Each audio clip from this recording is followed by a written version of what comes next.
It's the 2K. Hello, basketball fans. Welcome with Kenny the Jet Smith and Shaquille O'Neal. I'm Ernie Johnson. Tonight we'll be watching the Utah Jazz playing against the Los Angeles Lakers at Staples Center. A loss to the Bulls in Chicago. They got caught flat-footed, lost a game they felt should have been theirs. Looking to turn the page here. And guys, we'll be watching Roy Hibbert tonight, arguably the league's premier rim protector. Kenny, his reach and length make it so difficult to try to get anything near the basket. Yeah, even if the best finishers in the game, they talk about Roy Hibbert when they come in the lane. You have to pay attention to him. He concentrates on defense more than offense, and he takes pride in it.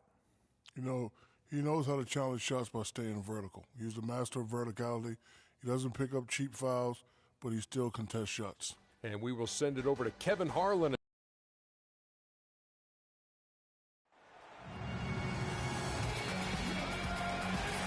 The Jazz are away from home as they take on their Western Conference rival in today's game. Thanks for joining us, everyone. It's the NBA on 2K Sports. With Greg Anthony and Clark Kellogg, this is Kevin Harlan. They'll play this one here in Los Angeles.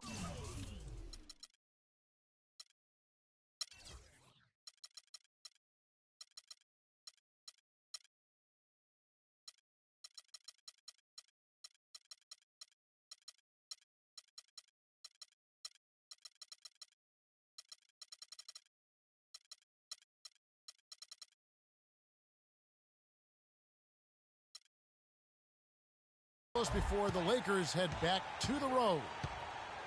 The guys coming into this game, it's been 5 consecutive losses, so confidence obviously will be a key for them tonight. Kevin, mentally they're in disarray. They're a frayed group right now. Since things went south for them, there's been a visible tightness. You can almost feel it that they've been playing with. No flow to their game, everything disjointed. They've not been able to play good basketball for any quality period of time. Yeah, they lack the consistency. I mean, they do show flashes at times, but over the course of a long NBA season, you need the consistency far more than you're going to need those flashes. You need to execute from the tip-off to the final buzzer. All right, let's set the floor courtesy of Gatorade. All fueled up and ready to go. Taking a look at the Jazz. The forwards are Hayward in favor, and at the shooting guard. And in an era where so many guys take the money and run, Gordon Hayward did the best he could to live up to his new contract. Clark last year, a 4-year max deal signed heading into last season. Yeah, and the way max contracts work nowadays, even the upper mid-tier guys are getting it. A trend that will probably continue, at least in the near future. I don't like it, though. There are only a small number of guys that are really max contract players in the NBA. Here's Gobert. Randall grabs the board. Outside Bryant. That one off the back iron and out. Well, that's an excellent challenge right there. Good job contesting that shot by the defender. And when you get back to Hayward, last year his points per game were way up. But really impressive, his shooting percentage. His shooting percentages were way up. That's a big step forward, I believe, in his development. And it's Hibbert missing. Yeah, scoreless here early after their first 4 shots. They right now are searching for a bucket. Hood gets the bucket. A strong move to the basket there. Nice power to get that up and in. Lakers have gone 0 of 4, missing their first 4 field goals here. You know, on the topic of whether Hayward is a true max prospect, he did some things last year to at least argue that he is.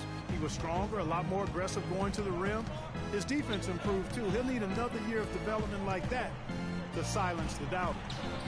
Fires the jumper from the corner and nails it. Hayward's got his second basket of the night. Excellent ball movement there, guys. And that's keyed this run. Passing it with purpose. The D hasn't been able to keep up. And the shot is good. It took them a while, but finally they take the lid off. You know, sometimes all it takes is one to get a team going. We'll see if that's the case here. Now here's Favors. He's coming off a 22-point game against the Trailblazers in Portland. And don't forget about his work on the glass. I mean, he contributed in a number of ways. Oh, this is the kind of start they were hoping for. Yeah, shots falling, off to a very good start offensively as a result. Took him no time at all on that one. Don't take your eyes off of him because he can make plays from multiple spots on the floor. Put the isolated cam on him. Favors with the screen. Hayward right side, puts it up from 12, and that one comes up a bit short. Lakers trail by 6. And here in the first quarter, with a little over 3.5 minutes played, on the wing, Williams. Hayward with some nice D. The right thing there to stay that tight on him and really try to keep him out of his comfort zone. To the paint. Here's Gobert, and he finishes it off with a one-handed jam. And very little fight put up by the defense as he made his way to the bucket for the jam. They did seem to take the cautious approach, Greg, when it came to defending that one. You're right. And, guys, it's not the time for caution now. I mean, they've got to be aggressive and take some risks.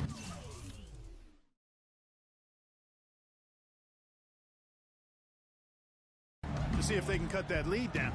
So it's the Jazz now. Following the shot by Roy Hibbert. Kicks it to Hood from past the arc. And that basket's going to count, folks. Gets the goaltending call right there. Well, we all know how loud NBA arenas can get. I mean, last season there were some accusations thrown around that it wasn't all organic. I mean, some players felt as if some of the NBA crowd know